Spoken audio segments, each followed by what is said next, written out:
اعلیٰ حضرت پر ہماری آنکھیں بند ہیں، اس کا کیا مطلب ہے؟ اعلیٰ حضرت امام اہل سنت رحمۃ اللہ تعالی علیہ یہ وہ ہستی ہیں کہ جنہوں نے اس زمانے کے اندر، جب کہ بر صغیر پاک و ہند کے اندر ہر طرف ایک طوفان بدتمیزی برپا تھا، اور اللہ کی ذات پر، اللہ پاک کی ذات پر، نبی پاک صلی اللہ علیہ وسلم کی ذات پر طرح طرح سے حملے کیے جا رہے تھے، تو آپ رحمۃ اللہ تعالی علیہ ان علماء کے سرخیل تھے، ان علماء کے قائد تھے کہ جنہوں نے ان فتنوں کا زبردست مقابلہ کیا، اور اس انداز میں دین اسلام کی تشریح کو، جو حقیقی تشریح تھی وہی دین اسلام کی جو نبی پاک صلی اللہ علیہ وسلم لے کر آئے اور صحابہ کے ذریعے ہم تک پہنچا، اس کو آپ نے بالکل واضح کر کے ہمارے سامنے رکھا، اور جو باتیں دین کے اندر شامل کرنے کی کوشش کی جا رہی تھیں، جو غلط عقائد، جو غلط نظریات دین کے اندر شامل کرنے کی کوشش کی جا رہی تھی،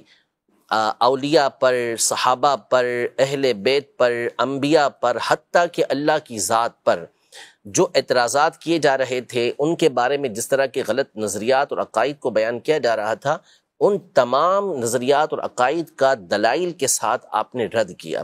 تو بالکل واضح طور پر اسلام کی صحیح تصویر کو امام اہل سنت الشاہ امام احمد رضا خان رحمۃ اللہ تعالی علیہ نے ہمارے سامنے پیش کیا۔ آپ نے کوئی نئی بات بیان نہیں کی، یعنی ایسی نہیں کہ جو ایسی صحابہ نہیں یا کہ جو آپ نے جو ہے اپنے طور پہ بیان کی ہو، اپنے انداز میں وہی باتیں کہ جو دین اسلام کی صحیح تشریح ہمیشہ سے علماء کرتے ہوئے آ رہے ہیں، اسی بات کو آپ نے بیان کیا، اور آپ کی ان تعلیمات کو، جو تعلیمات آپ بیان کرتے رہے، جو چیزیں آپ بیان کرتے رہے، اس کو اس زمانے کے علماء نے بھی اور بعد کے علماء نے بھی تسلیم کیا۔ کبھی ایسا نہیں ہوا کہ بات تو کر سکتے ہیں، کوئی بات کرتا ہے کہ جی ہمیں اختلاف ہو سکتا ہے، یہ ہو سکتا ہے، لیکن کون سی بات کہ جس سے اختلاف کیا جائے گا، وہ بات بھی تو پیش کی جائے نا۔ تو امام اہل سنت رحمۃ اللہ تعالی علیہ نے جو باتیں کی ہیں وہ اپنی جانب سے کی ہی نہیں ہیں۔ آپ نے چاہے وہ عقائد کی بات میں تو کوئی کلام ہو ہی نہیں سکتا نا، بلکہ اختلافی مسائل جو ہوتے ہیں وہ تو فروعیات کے اندر ہوتے ہیں، فقہی مسائل کے اندر ہوتے ہیں۔ عقیدہ تو مسلمانوں کا متفق علیہ ہے۔ کون اس بات کے بارے میں گفتگو کر سکتا ہے کہ نبی پاک صلی اللہ تعالی علیہ وسلم کے بعد کوئی دوسرا نبی آ سکتا ہے؟ تو جب اعلیٰ حضرت کے سامنے یہ بات کی گئی اور اس زمانے کے اندر یہ فتنہ برپا کیا گیا کہ نبی پاک صلی اللہ علیہ وسلم کے بعد کوئی دوسرا نبی آ جائے تو نبی نبوت کے اوپر کوئی فرق نہیں پڑے گا، ختم نبوت پہ کوئی فرق نہیں پڑے گا، آ جاتا ہے، یعنی امکان کی بات کی گئی، تو امام اہل سنت رحمۃ اللہ تعالی علیہ نے اور دوسرے علماء نے دلائل کے دریا بہا دیے، تو اس سے کوئی انکار کر سکتا ہے؟ ہرگز نہیں کر سکتا۔ جو ختم نبوت کے حوالے سے یہ گفتگو بھی کرے کہ نبی پاک صلی اللہ علیہ وسلم کے بعد کسی دوسرے نبی کا آنا ممکن ہے، تو پھر اس صورت میں ظاہر ہے کہ مسلمان متفق ہو کر اس کا رد کریں گے، اس کو کفر قرار دیں گے، تو اس میں کیا اختلاف ہو سکتا ہے؟ یعنی یہاں امکان بھی نہیں ہے، امکان بھی نہیں۔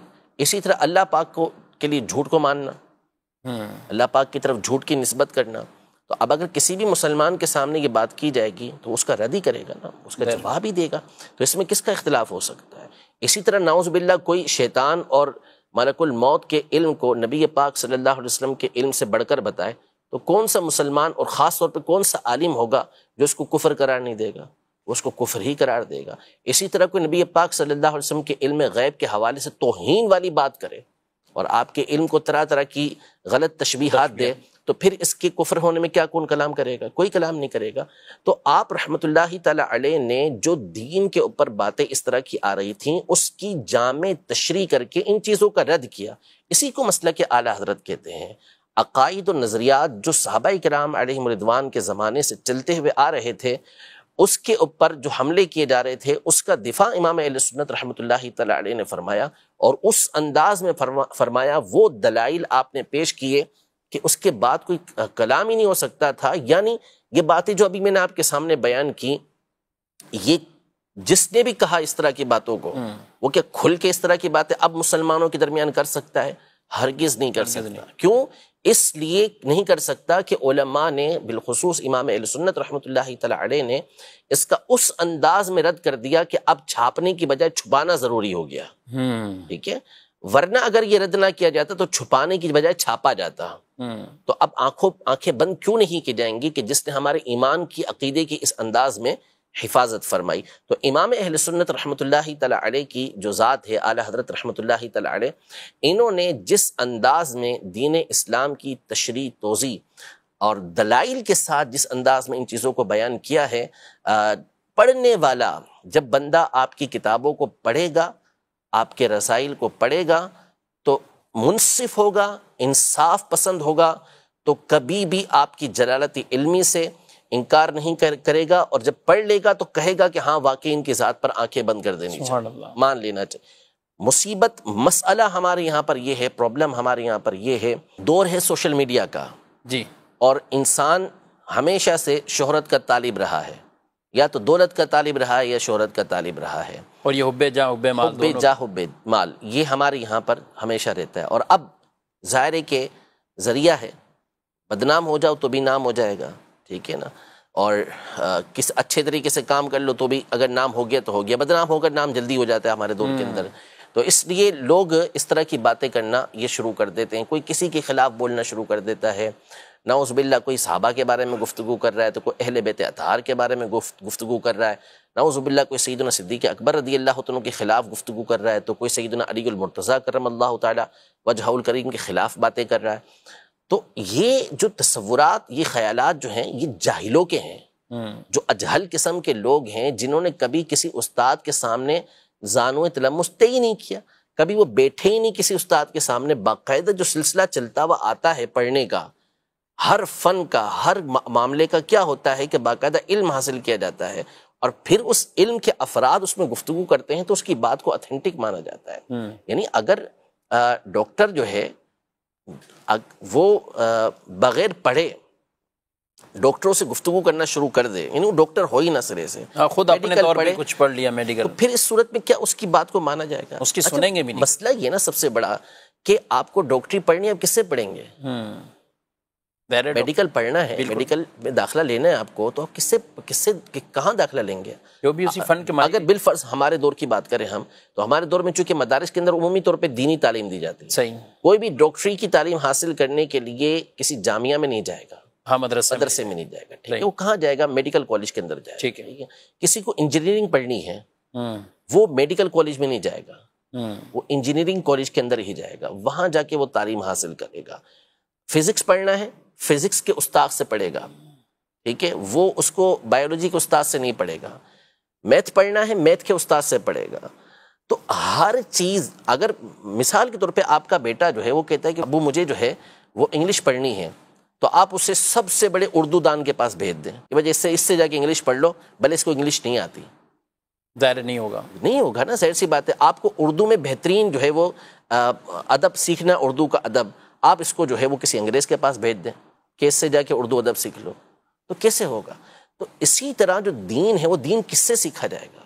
صحیح، دین کا علم بھی آپ اسی سے حاصل کریں گے نا کہ جو اس کا ایکسپرٹ ہو، جس نے اس کی تعلیم حاصل کی ہو۔